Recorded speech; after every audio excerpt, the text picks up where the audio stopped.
computer. Hello, everyone, and welcome to the Unite Show. My name is Kristall Onee. I'll be your host today, along with my co-host, Shine Kelly. Together, we are Unite's co-founders, and you are tuning in to the Unite Show, which we do almost every Thursday, and we get to interview lovely, amazing people in our community, highlight some of their wonderful offerings, and really the whole point of this is to showcase more of the light bringers and the wellness humans that we get to surround ourselves with, and really just kind of elevate the whole wellness world. So that's what we're doing tonight. This is a very special episode. For some of you who know, Shine and I host live in-person events also here in Vancouver, BC. And today our next live event is happening next Friday. So today we are getting to do a special sneak peek meet and greet with our headliner for that event. And we're going to get to pick his brain on what he's going to be offering for all of you who are in the city and able to come join us. And even if you're not, he has amazing offerings online. So all of you will get to enjoy his music wherever you are. So thanks for turning the light off, sweetheart. Everyone is going to enjoy the light show. It's so bright. So yes, that's what happens when you charge up the lights. Now they're nice and bright.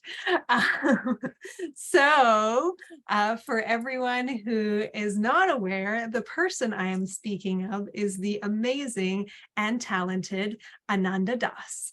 He is a super talented musician, yoga instructor, cacao ceremony leader, and an all-around just beautiful spiritual human who we are so grateful. I think this is our third time getting to bring Ānanda up from the States here to Vancouver.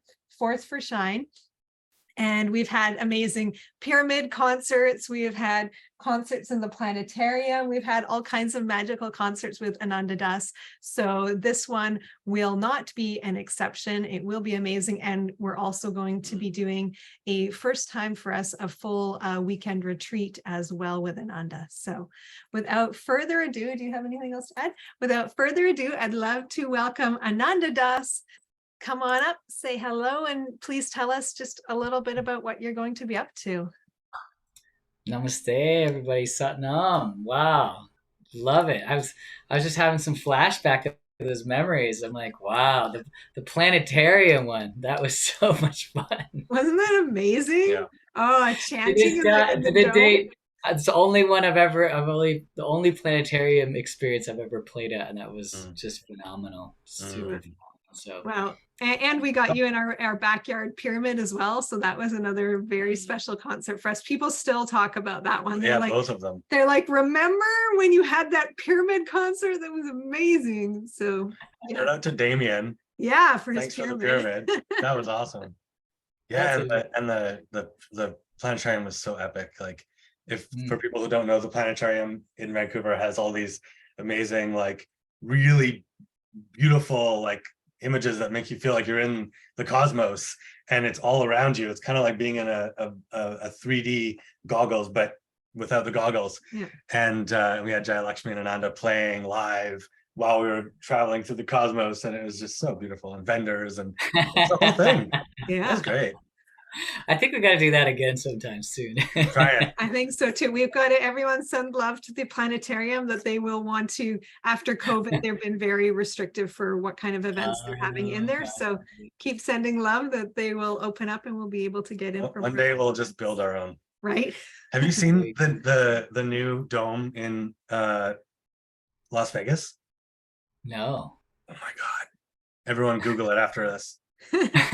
It's absurd. I think it fits like 60,000 people. It's a giant sphere with LED outside of it. So they can do whatever on the outside, let alone the inside. And it's like literally like insane. Like U2 is going to play there. It's wild. It's the next level. Yeah. Anyway, we went on a tangent there. Talk about an EMF bath. It's going to be fantastic. Just get all your, EMF blockers pendants and PEMF mat, vest, and just go for a concert. It'd be great. Well, now, without further ado, let's give Ānanda some time to share what he's been up to and what you're going to be bringing to Vancouver. Oh man, well I'm super excited because I I put out an album a couple years ago called "Flow Like the River," and it's been really just super well loved. And so I'm excited to share some new music with you guys there, as well as I just am launching a fundraiser for some new albums. So that's the next step. I mean, I was like, it's crazy. I was just thinking about it. Like I used to put albums, like 1 to 2 albums out per year. And Wow. it's been a 2-year hiatus now that I haven't put out an album. So I was like, wow. I was just thinking somehow like 10 years, like from 2011 to 2020, I put out 16 albums. Wow. So it's totally crazy. What? Yeah. Of course, alongside with Jai Lakshmi. Yeah. But it was like a full on creative, just extravaganza. That's But yeah, so it's great. I mean, and I'm so excited to share with you all not only just music, but what ultimately for me has been such a crucial piece of my lifestyle and my healing, my awakening process, what keeps me healthy, vibrant, which is really a yogic lifestyle. And the yogic lifestyle is not only just singing and chanting, but it's also, of course, incorporating asanas and kriyas and meditation, breath work, mindfulness, backflips off waterfalls. Backflips off waterfalls is also a very important piece because we have to feel alive. The yoga practice is about feeling so present and alive and celebrating, right? Yeah. So very, very crucial. I'm all about it. Celebrating. Everyone follow Ānanda 108 on Instagram or whatever. Ānanda 108. He's got a great Instagram. You don't know what to expect. All right. I love it. It's like kirtan, waterfalls, everything. It's the best. Next time I'm gonna get a waterproof guitar so I can jump off of the rock. And that's epic. Play all the way down. Amazing. Exactly. With a GoPro. Om Namah Shivaya. Yeah, there you go. The first Red Bull kirtan artist. Yeah, he'll get sponsored by or some better extreme drink. Sports. Yeah. Yes. Yeah. That's that was one of the creative endeavors that as far as when I was touring a lot was just reaching out to all these incredible companies that are out there and seeing how we could collaborate in sharing and spreading the word. And I used to always love to do that. You did the Coconut Bliss stuff. Coconut Bliss with Blue Lotus chai and medicinal foods and gosh, gem nut butters. We did that for a while. Right. That was amazing. My God. That's so great. Delicious. But yeah. We need a chocolate sponsor. Yeah, Shine needs a lifelong chocolate. Lifetime sponsor. Chocolate sponsor. Yeah. There's a lot of those. You can definitely find that. Yeah. But I think we could touch a little bit on the theme because we had this theme about really using these yogic practices, mantra, like a yogic lifestyle to overcome our challenges, overcome the tough times in life, because we all go through it. And in particular, what I have found is that, yogic lifestyle is really all about a general upliftment of your overall well-being, your consciousness, right? It's not an instant fix, but at the same time, it's you're in it for the long term. It's your long-term investment in your overall well-being and upliftment of your consciousness, right? And so what I think of is when I'm chanting and when I'm doing these practices, and of course, I'm going to feel good, like typically speaking, right? If we're not doing a yoga practice and chanting and we leave going like, man, that really sucked. How many times are you going to do that? But sometimes we got to go through our process, right? And sometimes we're in our process, and sometimes we're cooking through it. But we use this yoga practice to move through the density. Move it through the emotional heaviness. And a lot of times, like particular bhakti yoga is this yoga of moving the emotions into devotion. Because some of the most profound times that we can have is when we're challenged the most. And it brings us to such surrender. It brings us to such place of just like, oh my God, like, I'm out of control. And in that place of out of control, if we can surrender more fully to the divine will, right, then we open up to this magical experience of kind of getting beat down or in the grind, in the mud. And yet at the same time, if we get to that place, then we can see the light at the end of the tunnel and we can come out the other side.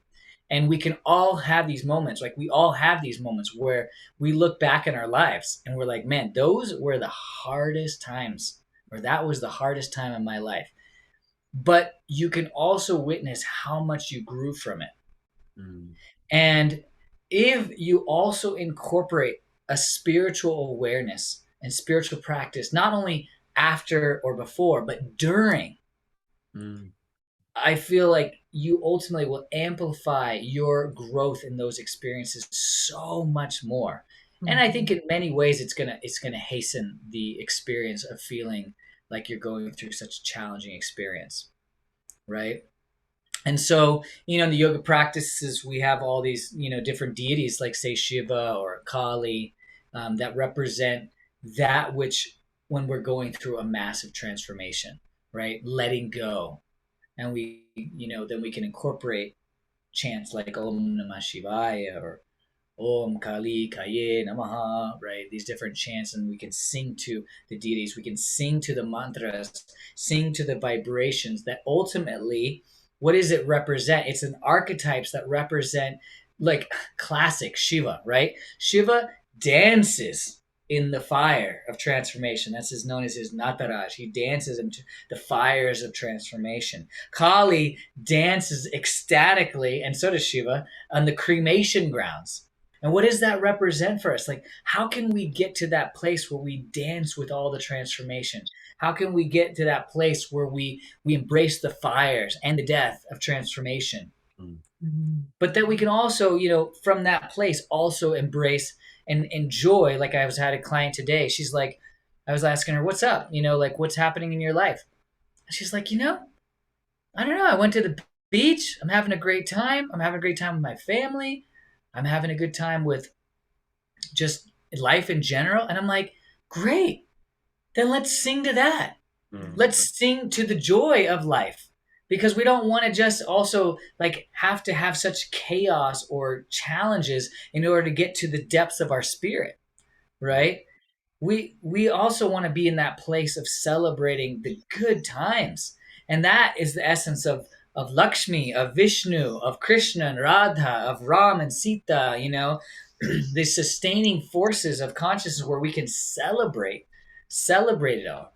And so then, we started singing more fun ones. So I like a wide spectrum. So I have, my fun songs that are very uplifting and like I know one of your favorites is, Angsang Wahiguru, that vibration that made every cell of my being be in that celebration of life. Really, that's what it's all about. Like, because the human body is designed for celebration. It's designed for pleasure. It's designed for ecstasy. Mm-hmm. It's not that we take the substance, right, that might bring us some kind of ecstasy of joy, rather, but the actual activation is already within our cellular makeup. Mm-hmm. We're already designed for that.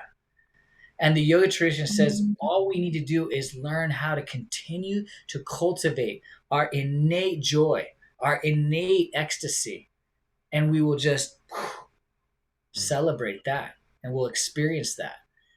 And there's tools for it, right? So there's just these tools that have been passed down for thousands of years. The chanting exercise, the yogic practices, the asanas, the kriyas, the breath work, like all of it designed to just unlock the potency of the experience of euphoria, of serenity. That's all possible right here and right now. And interestingly, like how to weave that with your greatest challenges, right? So how do we keep that awareness even when we're in the most challenged place? Like, okay, I'm being challenged right now. This is hard. Or I'm feeling a lot of emotions coming up for me. I'm feeling in my negative mind. I'm feeling depressed. I'm feeling, but then it's like, okay, well then I know what I need to do. I need to dedicate myself more fully. I gotta just step it up. I gotta do my practices. I gotta just chant. I gotta do something to change the mindset, change the frequency of my nervous system, of my consciousness, so that I'm not going in the downward trajectory. I got to find a way to lift it back up, catapult it the other way. And for me, that's what the yogic lifestyle has been, So that's why for me, it's not just about chanting, and it's not just about asanas and postures. It's not just about breath work. It's not just about, one of these things, meditation, right? To me, that's why we have this incredibly vast and potent yogic tradition that has so many techniques. There's so many teachers and there's so many teachings. And yeah, it can be completely overwhelming too. But the more that we dive into it, the more we come to the wisdom of realizing there's a holistic and integrative system that's there for us to really support our optimal living, because that's what the yogic practices are really all about. How do we live our optimal life? And this was way before biohacking. This is way before quantum leaps. There was the practice of yoga, right? I mean, in many ways, it all kind of stems from that, because the yogis have been, doing their optimal quantum leaps for thousands of years. This is nothing new. Yeah. Living an optimal life is not a new concept at all. Radiant optimal health is not a new concept at all. Doing deep cleanses of the body is not a new concept at all. Yeah. This has been around for millennia, right? And so we learn and we understand more and more about the yogic practices, so that we can then, of course, no matter what the challenges come, the fires of our life, that we can incorporate these practices and we just keep going and we thrive, and knowing that when we get the challenges, that we're actually getting an upgrade. We're getting the next level upgrade, because hey, you know what? If I can make it through this, guess what? I have more resiliency. I have more understanding. I have more wisdom. I have more compassion. And I ultimately will have more self-love. If you truly get through it from a place of victory, right? And that victory is knowing that you just did your best. You did your best at whatever challenge it was.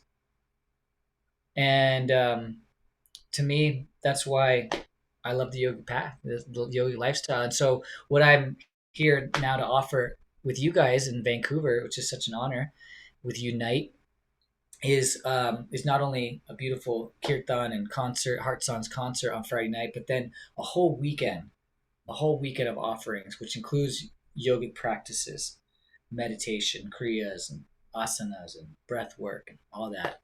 And then also how to continue to open up your voice, singing and mantra and bhakti masterclass, to keep going deeper into that connection to the voice and the heart, because there's this absolutely profound connection to the voice and the heart and the soul. So the more that we can tap into that, the more that we get to just open up and express ourselves, the deepest core of our being. And when we do that, when we talk about healing, that's perhaps the most ultimate healing. Yeah. That deepest connection to ourselves and to the divine, right? And we're offering it back. That's the beautiful, beautiful thing about the voice. It's like it's this beautiful offering back to life. Love it. Beautiful. Yeah. Would you, for people who don't know you and haven't been to one of your workshops like this, is it going to be just kirtan? Is there going to be a mix of things? If people aren't singers, are they still going to have a place there? Sometimes people are like, oh, it sounds really cool, but I'm not a singer, or I don't know the words for kirtan, so maybe there's not a place for me. So what would you say to that? Absolutely. This is for all levels. Doesn't matter where you're at, just come, right? We're going to go into just some beautiful mechanics of how to open up the voice and connect deeper with yourself, deeper with your voice. And, so many blocks. So many people have blocks, and there's always more and more of a refinement that can take place with our voices and expression. And so I've had the blessing of teaching, particularly in the last few years, with a lot of clients, and just having incredible breakthroughs with how to really deepen and open up your voice, free your voice, enhance the voice, go into the what I like to really teach is going into this authentic expression of yourself, the most authentic expression of yourself, and then sharing from such a deeply relaxed place. Because I feel like so many people think of like singing as like there's this tension about it. And so I'm like, no, we got to learn how to relax into the voice, relax into singing and expressing ourselves. And then for his mantras and chanting, super. We'll learn some basic mantras and just some really beautiful and easy chants, so anybody can do it. Yeah. Beautiful. I know for myself, when I have done any kind of chanting, I've found it to be very, I'm not a singer, but I love music, and I came in feeling very much like, I'm not a singer. How am I going to participate in this? I'll just listen. I'm sure it will be lovely. And being encouraged to just open up my voice, and I would kind of be quiet at the back and hope nobody could hear me. And over time, I grew more confident, and I found there's a really profound kind of physical and energetic shift for myself with using my voice and opening my voice, and even just the breathing, and then toning together in harmony with others and making like the same sounds together is, for me, creates such a unique way of uniting together with other humans. And I'm wondering if you want to share a little bit more about that kind of the magic of like that collective toning. Yeah, the unison. I mean, and that's the beauty of kirtan. Actually, is like the whole journey is to get everybody singing and singing together, and that freedom of expression. That like, hey, this isn't a place. Leave behind all the judgment, all the insecurity, all the doubt, all the critique, and just sing for the love of singing, for the love of the divine, for the love that's just in your heart that wants to pour out of you that has been blocked, through conditioning, that just is like, hey, let's just let loose and share your voice.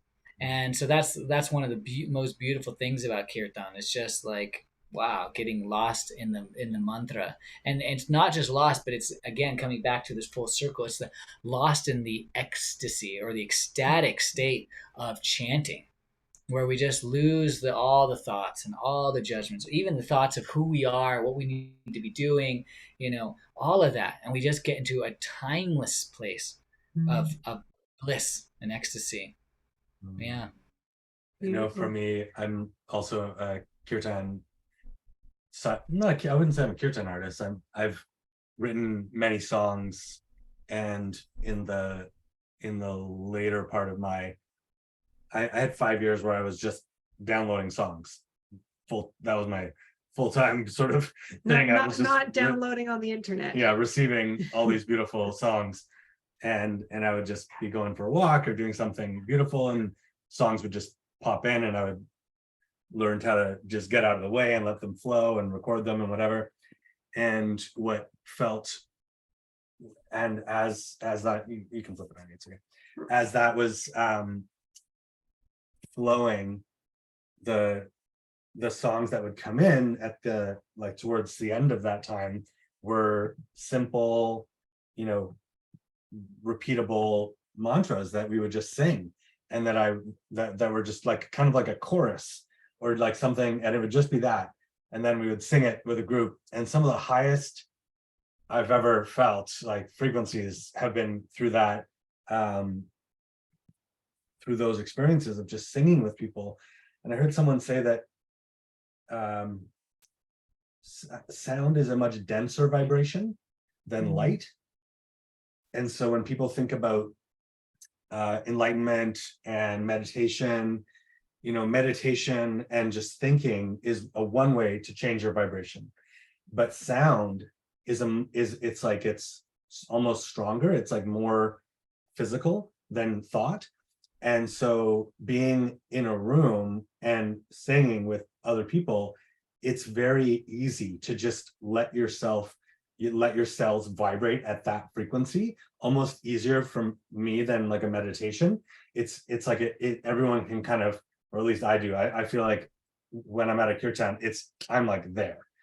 By the end of it, I'm in my sweet spot of connection to the divine, feeling really amazing, just like really tuned in. And it's so powerful. And it's, yeah, whenever I hear that in a movie where people sing together, I just get chills. And I think it's one of the most powerful things. One day we wanted to do like a big stadium show and get like 60,000 people all chanting, and then eventually get a bunch of those happening, and eventually like 3 billion people all simultaneously, like just juiced up, meditating, chanting, like celebrating together, and then host First Contact. You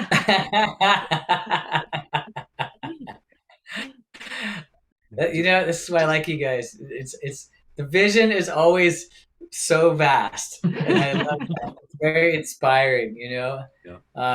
And just like even seeing with what you guys are doing with Unite and all the different ways that you approach conscious events and that you've been doing for so long, and you know, even like we were talking about doing very unique things like, you know, kirtans in a planetarium or whatever, you know, what else. It's just like, I think that's part of, as event producers and production, is like, how do you create the next, you know, thing that people really want to experience.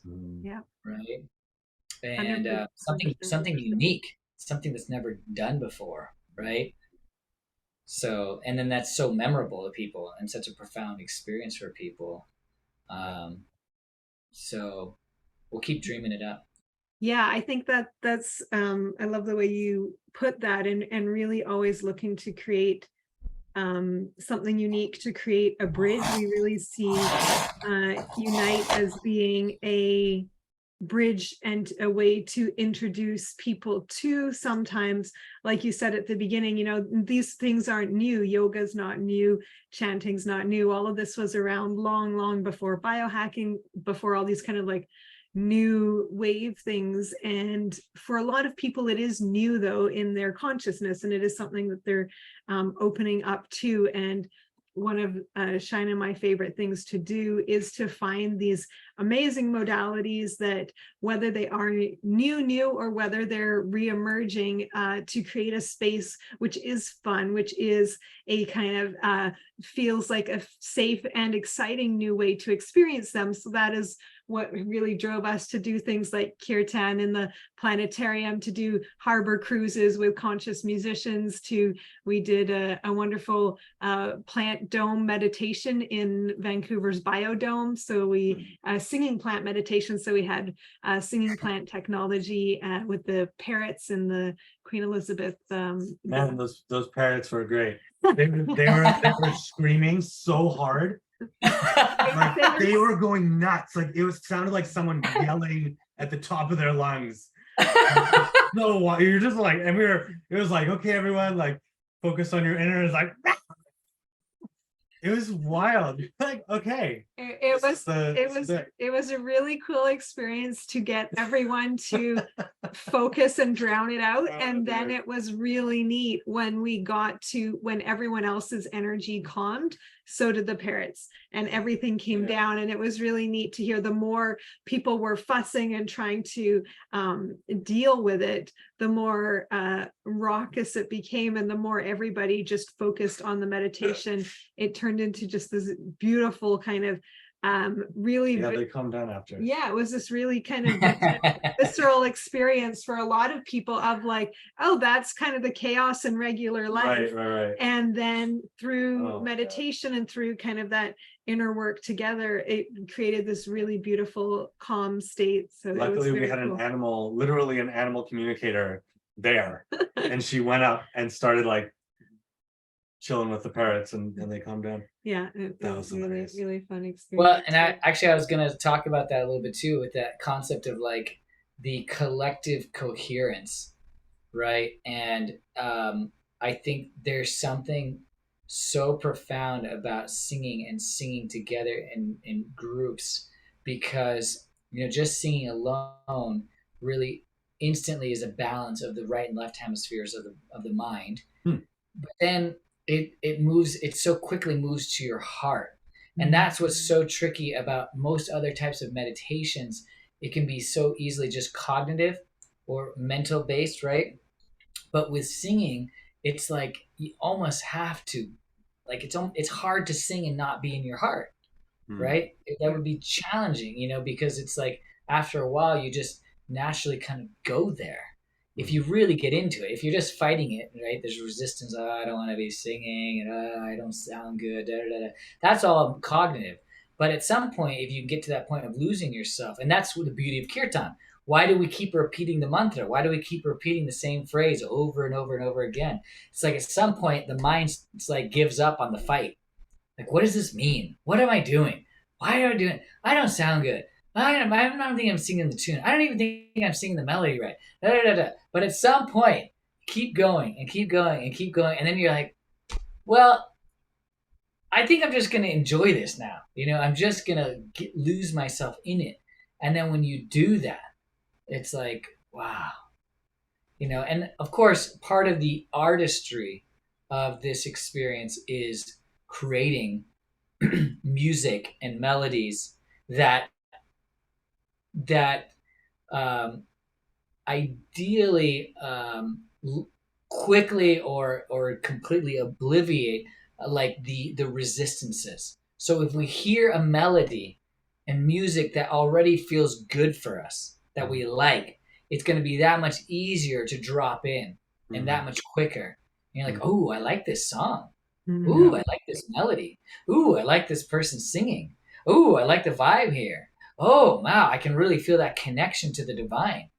Ooh, as soon as all those things, all those pieces take place, then you're just like, oh, and you can sink in.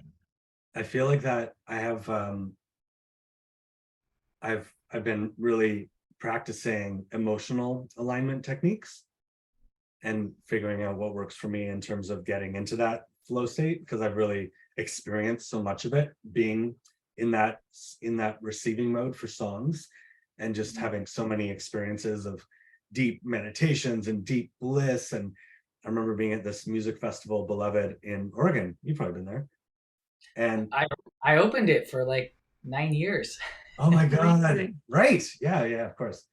And so I remember being there and just being so tuned in on the dance floor and feeling so much like expansive bliss and flow.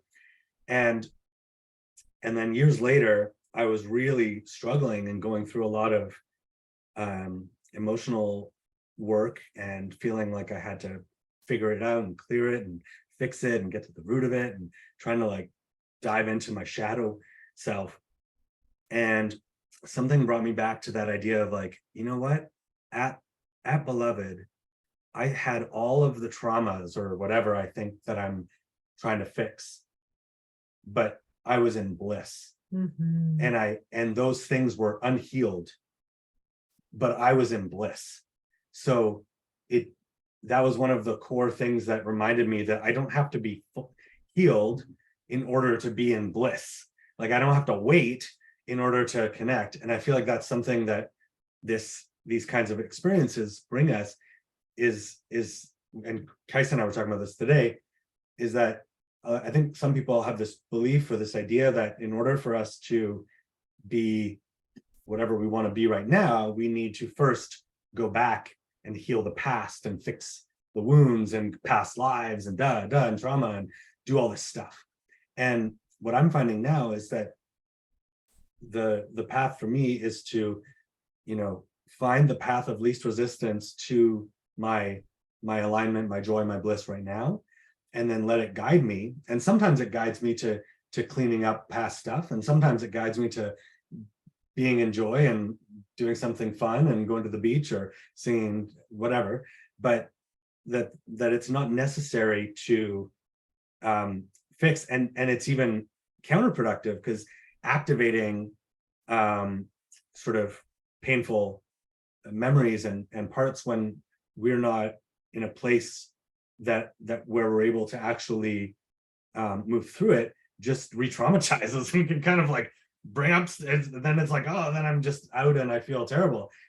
And so it's been this really interesting journey. So I love our events for that reason. I love Kirtan for that reason. I love your offerings for that reason, because I feel like it's an excuse to just get right into joy. And then from that place, so much, I feel like we have access to more bandwidth. And for me, it really feels like there's a momentum that is necessary in order to process deeper emotions or reach higher states of joy. It's just when we can consistently be in, and sometimes we have our own patterns, and in our daily lives and with our kids and partners and house and finances, it's sometimes hard to like let positive momentum build for any length of time, even minutes or hours. And so being in like an hour kirtan or even a full day or a full weekend can be so powerful, because it really helps to reset some of those patterns and shows us who we can be when we're not in that stress, trauma, whatever mode.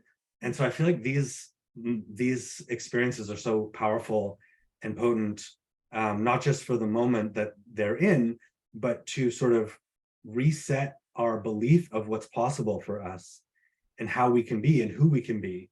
And then we go back to our lives and we're like, wait a minute, that's not who I am.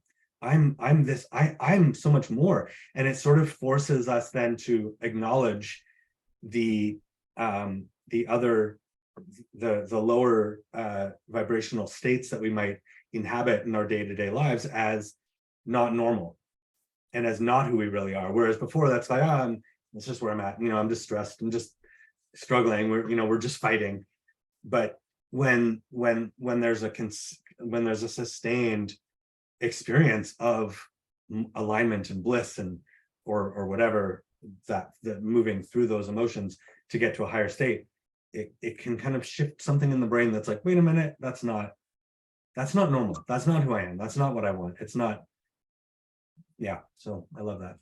Mm-hmm. Yeah, I think you pretty much nailed yogic philosophy right there, because essentially that's the whole thing. It's like in yogic philosophy, there really isn't a digging into the trauma or the wounding, because by digging into that, you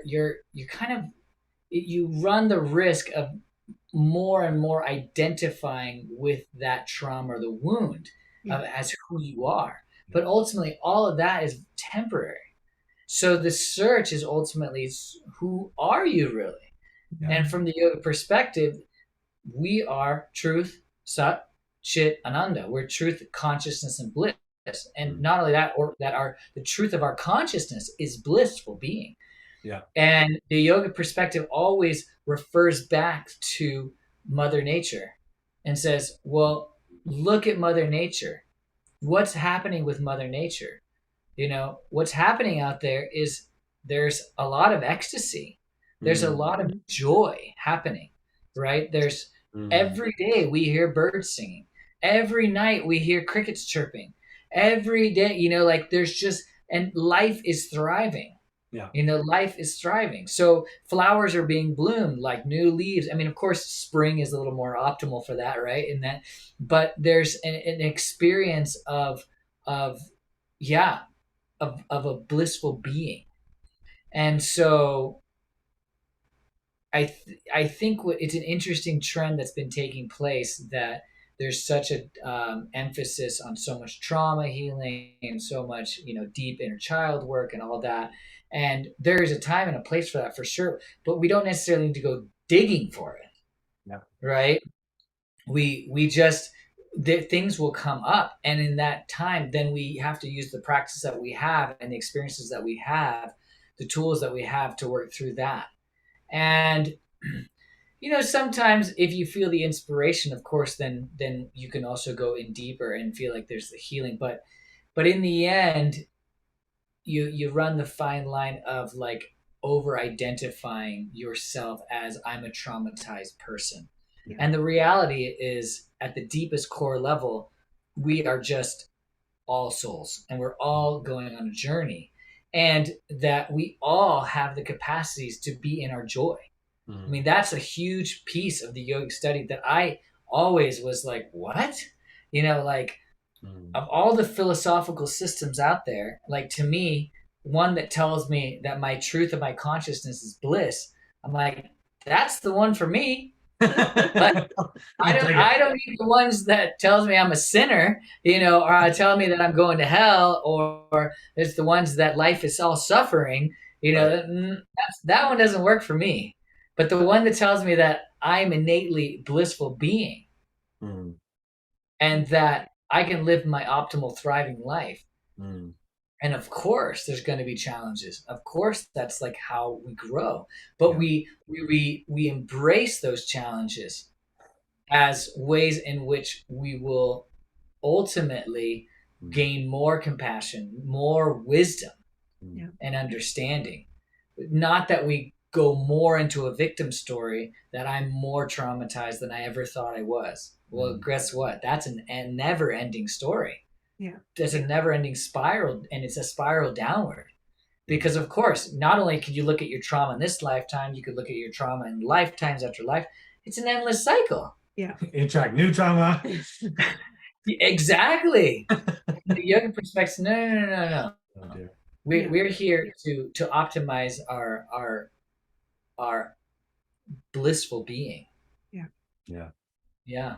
So, and that's something I've always really appreciated about you guys both, is I think that tends to be your philosophy too. All your unite and thriving and optimal, you're always wanting to bring people together to, like, hey, remember, like, we can live our best life right here, right now. It's this whole concept of like, heaven is here now, heaven on earth is here now, but it's all mindset. I mean, huge part of it's just mindset. Yeah, it really, really is. And I appreciate your nod back to our events. And I had someone asking me a few days ago, why did we start hosting events? And they've hosted events before, and they're like, they're a lot of work. Like, we know they're a lot of work. We know you're not like, that's not like your path to get rich. And this is, you only host events because you love them. And especially Shine and I very rarely are even participating. Sometimes we'll share a little bit about some of our things we're up to, but basically we showcase everyone else. That's what we do at our events. We showcase vendors, we showcase healers, we showcase musicians and artists. And this person was asking, why do you do it? And I was saying, well, Shine and I love community. We get so juiced up when we're around other high vibe people. And what we found was, as much as there's lots happening in the wellness world, we really found that the very spiritual community is sometimes a little serious for what we were looking for. And the very lovely business entrepreneurial world is sometimes a little like focus, drive, push, build, grow. And we found the raver festival community, like, we love the like celebration aspect. And then there's a whole nother like over indulgence and everything, because it is a bit of a push from feeling restricted and limited and working your 9 to 5, and now you get your summer and your weekends and your festivals to party and let loose. And we really felt like we wanted to mix tools, wellness tools, business-minded stuff from the entrepreneurial community. We wanted to mix these wellness concepts, new and old, and tips and tricks, and how can we optimize and really enjoy more of our lifestyle from the wellness community. And then we wanted to bring in that celebration piece and really create events where we are charging each other up, charging ourselves up. And really, we always say our biggest joy is getting to light up the lights in the world, getting to uplift the uplifters, and bringing more bliss into the world, bringing more joy in the world by having everybody find that within themselves. So yeah, that really is our mission with our Unite events, and why we've branched out to build our wellness platform, Unite.love. We built that because we really wanted a way to reproduce that energy online as well. So yeah, thank you for noticing that, and that reminder of the celebration piece, because I feel like that is something that, exactly like you said, in the wellness spiritual world, there can be a little bit of a serious, okay, dig in, work, clear, we've got to do this work for humanity, we've got to save the planet. If we are not aware of our trauma, we're going to keep hurting people, we're going to, and all in good time, like you said, that stuff is going to come up, and then we can find tools to support it. But there doesn't need to be this, like, you know, until you get clean, until you get fixed, like stay away from everyone else and just live in a cave and deal with your trauma. And I think that can be like a really heavy, serious energy too. And just like, oh, I got into this wanting to like be a better person, and now I realize like I'm an awful person, everyone's awful, and we should all just go deal with our trauma. And I think that's just, like you said, such a beautiful reminder from children, from animals, from nature, like just to celebrate and stay in that. And I love your music for that, and that you keep that vibe through your music. It's always beautiful and sacred, but also joyous and uplifting and fun and happy. And thank you for doing that, because not everyone can or does. So yeah. Thank you.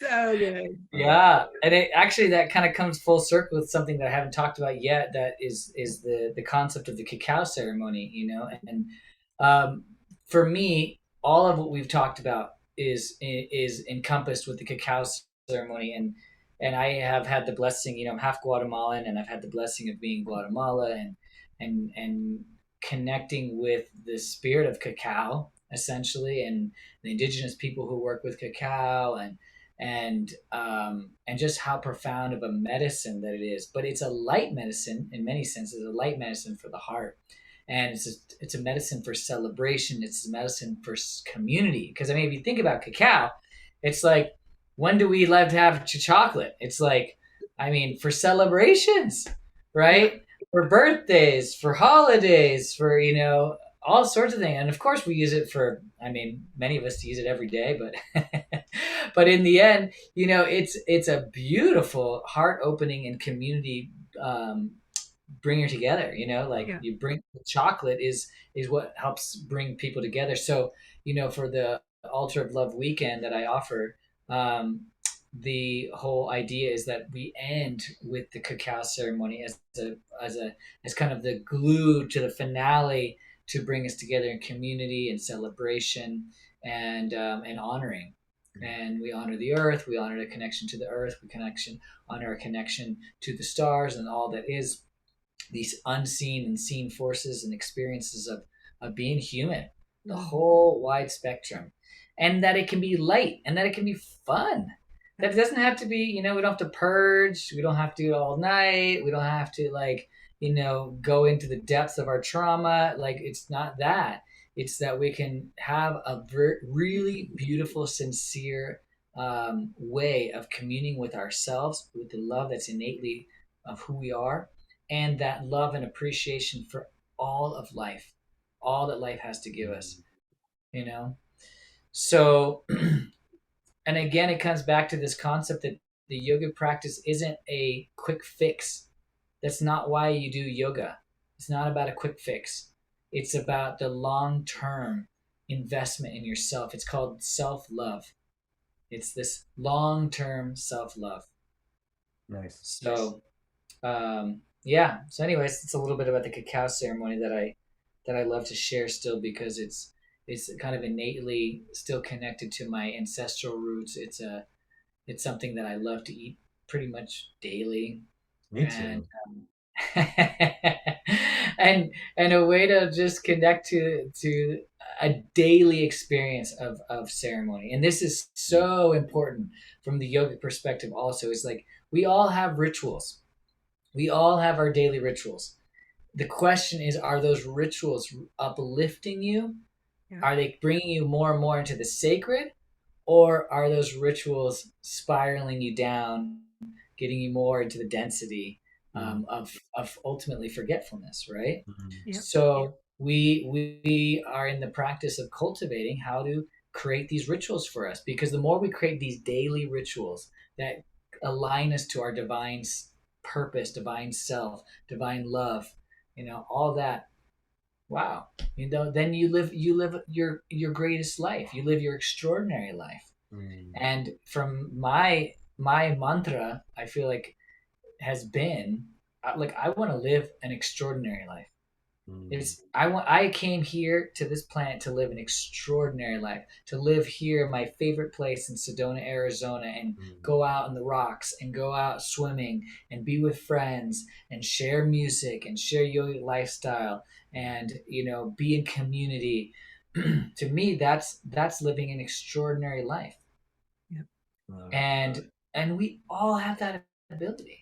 We all have the choice. We all have this innate ability to choose a thriving life, no matter where we are. Really, people can be happy in the most basic and intense of places and situations, and they can still find their joy. So, anyways, I think that's probably a good place to wrap it up here, huh? Do you hang out with Parangi and Ashley? Not much, but occasionally I get to see them. And they're busy, right? They're all over the place, yeah. Steady, yeah. They remind me of me when I was going full force, like the last 8 years. Maybe I could end with a song. Should I end with a song? Sure. Definitely. All right. You might know this one.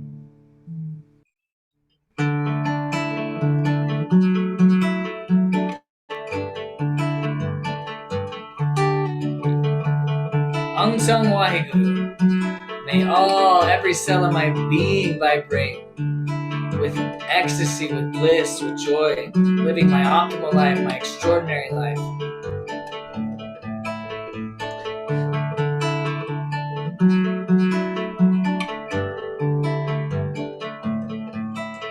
So make your love like the sun and shine down on everyone.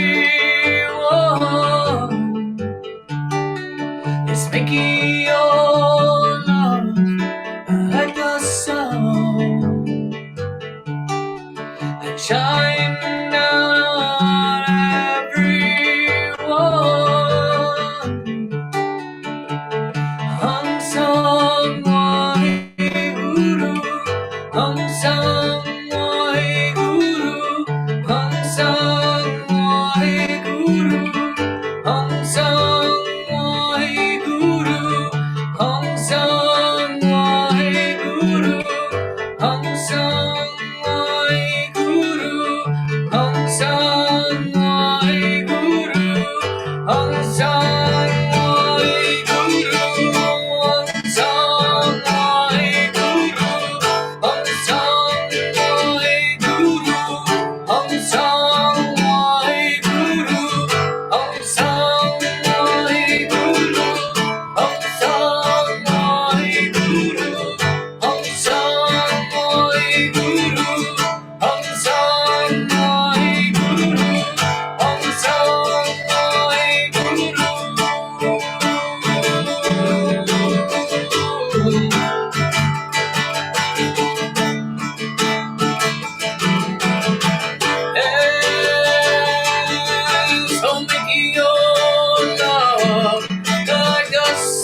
Oh, and shine down on everyone. He's making your love like the sun. Oh, and shine down on everyone. He's making your love like the sun. Oh, and shine down on everyone.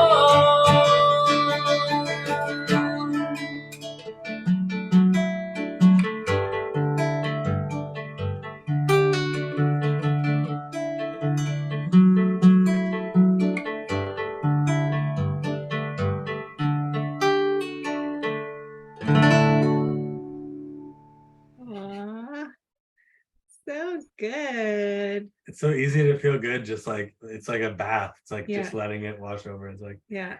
yeah, that's good. And that's through computer speakers, everyone. So highly recommend Oh, I can't wait. coming to catch him live next week, July 21st. Yeah. In Kitsilano, Vancouver. That's a Friday in the evening. And then July 22nd and 23rd out here in White Rock for the beautiful Altar of Love retreat. And we've really made these very accessible for everyone. We know not everyone can take a full day or a full weekend. So it's all segmented up where you can come just for the morning, just for the afternoon. For the Friday, there's like 4 different chunks you can come participate in. The Friday is also going to have vendors, speakers, workshops, and speed healers. So it's going to be a fully amazingly packed day, and closing with Ānanda in the evening, where we're just going to get to integrate and bliss out. Oop, my phone took a dive, but I caught it. Check out those reflexes. Yeah, so we're going to get to really enjoy Ānanda for the evening. For everyone who is not able to join us in Vancouver, Ānanda, where can they find your music? Oh yeah, all the streaming platforms. You can look me up, Ānanda Das. Couple albums there, Flower of Life and Flow Like the River, and I'm releasing new tracks. And then of course you can find a whole catalog of music that I did with Jaya Lakshmi. So you can look at that as Jaya Lakshmi and Ānanda. And again, all the streaming platforms, you can find that. And if you want a simple way, you can just go to anandadas.info and you can find out all like the music, but also I have online courses for I have this whole school academy that I call the Modern Bhakti Yoga Academy, and I've got courses on opening up your voice, of learning kirtan, going deeper into the yogic bhakti yoga tradition, and yeah, so just lots of good stuff, yoga practices, all that online. So check it all out. Lots of good stuff out there. And if you can join us in Vancouver, please do. I'd love to see you again soon. And such an honor to be here with you guys. Thank you, Kristall and Shine. And for people who are passing through Sedona, where are other places where they can catch you live? I think the best thing to do is just check my go to anandadas.info for upcoming events. Because honestly, I do a lot of events all over the place. So I the local ones are not actually that common, although I am doing something this Friday. So it'll be, yeah. Your first sound healing with your sweetie. That's right. Exactly. You saw it. Amazing. So fun. Super fun. And like you said at the beginning of our call as well, you are fundraising for a new album. Is that right?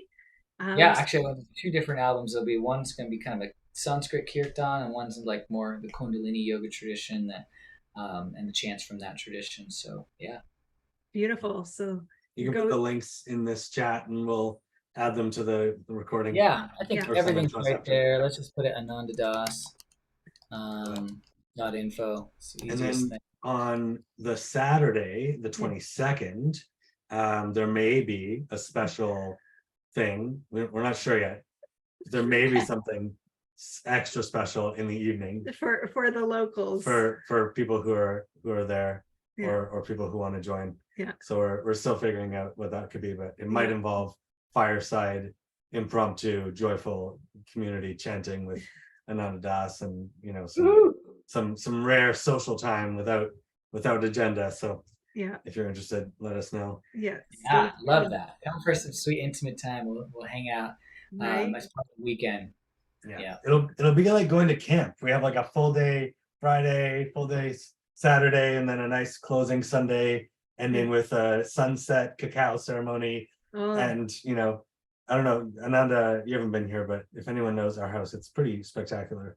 We have a view of Mount Baker, and we can see the lights of Bellingham, and then all the beautiful BC, water, and it's just a stunning house in White Rock. It's gonna be a full-on retreat. We've got a sauna, so bring your gear, and just really, we might head down to the ocean for a swim. I've been swimming in the ocean, which has been amazing. It's so warm here.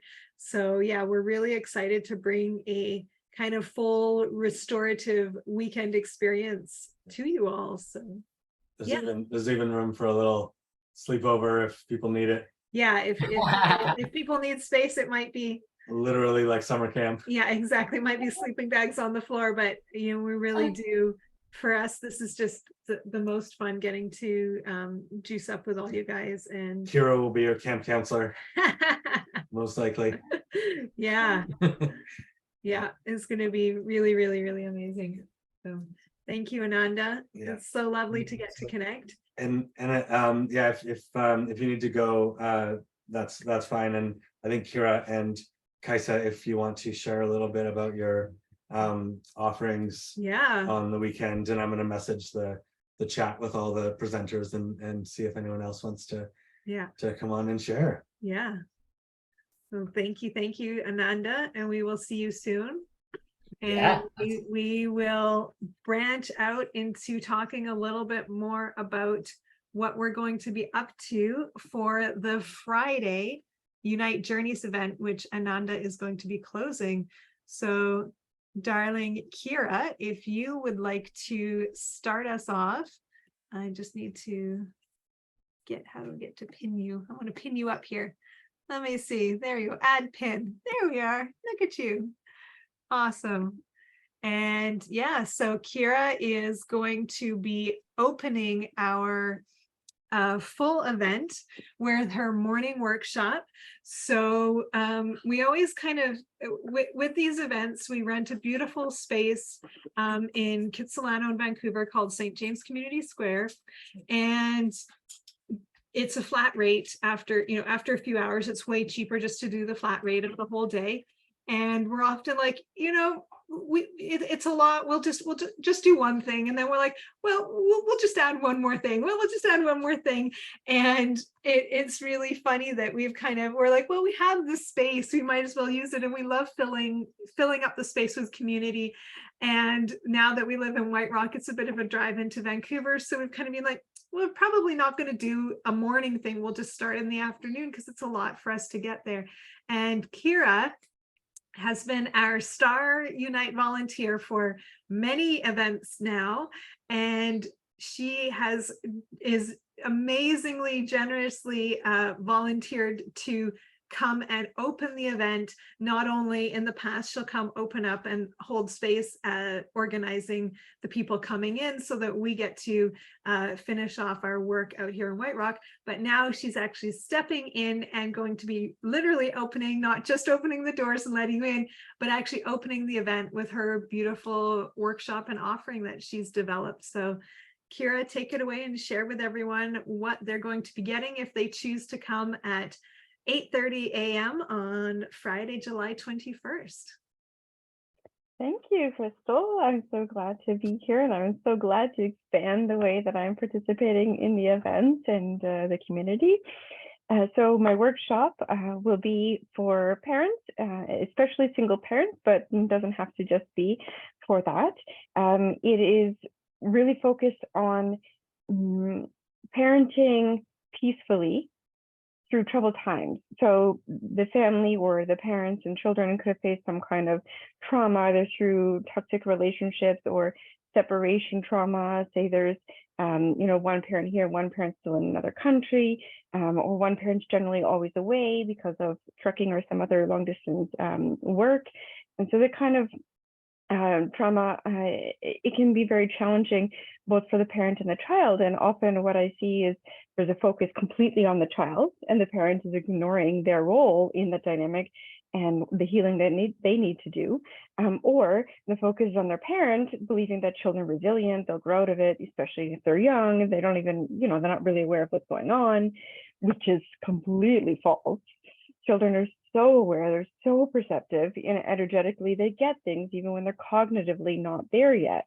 And so often the dynamics in the relationship start going wonky, and the daily life can start getting more chaotic, involve a lot of rebellion, a lot of tantrums, a lot of exasperation on the part of the parents. And so I really want to give some very concrete strategies and ideas that can be put in place both for the children to be gaining some agency and independence and feeling proud of themselves and successful, but also for the parent to really be able to regain their own emotional regulation through maybe getting some sleep for the first time in a long time, or being able to cope or manage or get through those moments of intense emotion of the child by holding their own space. So that's what this session is going to be about. It's called Hope and Harmony in the Home. And I hope that you will come out and check it out and participate and talk and engage. And because it is focused on parents, especially of younger children, 7 and under, those developmental age, which is very key, I will have toys available. And they'll space it up so children can play, something to keep their attention while we're trying to focus on our discussion. And I will have a very lovely helper that he'll be able to kind of keep an eye on them as well, make sure nobody's wandering too far and not too, but it's a beautiful welcome space, as Kristall mentioned. It's very homey, this space. That's why I love it there myself. It just feels very, very homey, very cozy. And so it's a really good place to be hosting such a thing as well. So the whole event, but even this is very cozy. So it's perfect for a family chat. Amazing. Yeah. There's lots of other amazing events that are held there. There's a weekly ecstatic dance and lots of concerts. So I don't know how that works, but I think there's got to be some like vibrational residue in the space. Yeah. Because you can feel it when you walk into like some churches or something. Even if there's nothing going on, you're just like, whoa. It's a beautiful it's a beautiful old wooden church, which has now been, I don't think they have any church practices there anymore. I think it's been decommissioned. It's been welcomed as a community space, and it really, it's got beautiful big wooden beams, and I definitely agree. It feels like it just holds such a lovely container for all of us to do these amazing events. So please make sure you check out Kira's workshop in the morning. So that's going to be 8:30 to 9 a.m. So it's just a little taste, but she's going to give you some really juicy bits to really feel resourced and supported and be able to do what all of us want to do, which is really help our little ones thrive and succeed. And even if you don't have children yourself, remember, if you're a grandparent, if you're an auntie, if you're an uncle, even unofficially, having some of these tips that you can then pass along to those parents in your life, that would just be sometimes, just the absolute best thing to get that support and love from those around you who can kind of get a better sense of how they can uplift and encourage you. So even if you don't have kids yourself, or if you're thinking of having kids, this kind of stuff, the pre-paving with this work is just really, really valuable. So I'm sure even like people who have teams in business, or just regular people who have to hang out with other people, which is, most of us, it could be useful. Just learning. Well, it is when you're talking about individuation and emotional regulation and community connection, these things, my focus is to help those at that foundational age, but it is true that many of us didn't get that in our foundational age. And that's why there's such need to support the parents, because they didn't themselves learn. So it does apply, to everyone who's trying to build connections as well. The focus is on children, but you'll see that there is the many elements are applicable. And we know that often when we're feeling into our emotions as adults, what we're actually doing is the one of the inner children in us that's actually acting out, right? It's not our adult self that's getting all it's that child, 5-year-old or 7-year-old or 10-year-old, like in us, that is responding. So if we can understand a lot of these concepts, we can start recognizing, oh, my behavior right now is this going on. It's this is me at this age. I'm triggered by this because whatnot. So it can help us even as adults to mature into that adulthood, because there's so many young selves within ourselves. Exactly. So remind everyone where they can find you online, and how they can connect with you if they're not able to join. Also reach out to us and we can connect you with Kira as well. But if they're not able to join, how can they kind of learn more about what you're doing? And yeah. I can be found on Instagram under my name, Kira Conlin, as well on Facebook. Also have a Facebook group called Inner Archaeology. And so we're digging out those things that we need to just a minute, clear Kira, the path to this. 1 second. Oh? No, you didn't. I bumped the sound down here. Oh. Not yet. Great. Although maybe Zoom can still hear us, but we can't hear you and the phones can't hear you. 1 second. Can you say something now? Do we have you back yet? Hello, testing. 1, nope, 2, 3. Not yet. Okay, just a minute. If I unplug here. Oh, it should work now. It's not. Hello. Try now, Kira. No. Hello. It's not happening. No, Okay, it's okay. Huh? We still don't have sound. No, it's something else. It's something else. Mom, can you say something? Nada. Can you guys hear each other? Try now. You can hear each other. We just can't hear you guys. There you go. You just have the rest of the show without us. That's so funny. I bumped a thing on our amp, which now that we've unplugged the amp, we should have sound back, but I wonder what's going on with that. Should we, if we leave the call and come back, will we? Yeah, we'll I can't leave it without ending it. We can't leave it and come back. Yeah. Should we get the other computer? Sure. Okay, 1 moment. You can continue talking and sharing, and hopefully everybody else on the Zoom recording will be able to hear what's going on.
Okay, let's see if we can do this. Funny. Oh, it won't even let me join. It's already going. No, you should be able to join. Dun, dun, dun, dun. Technical stuff in life.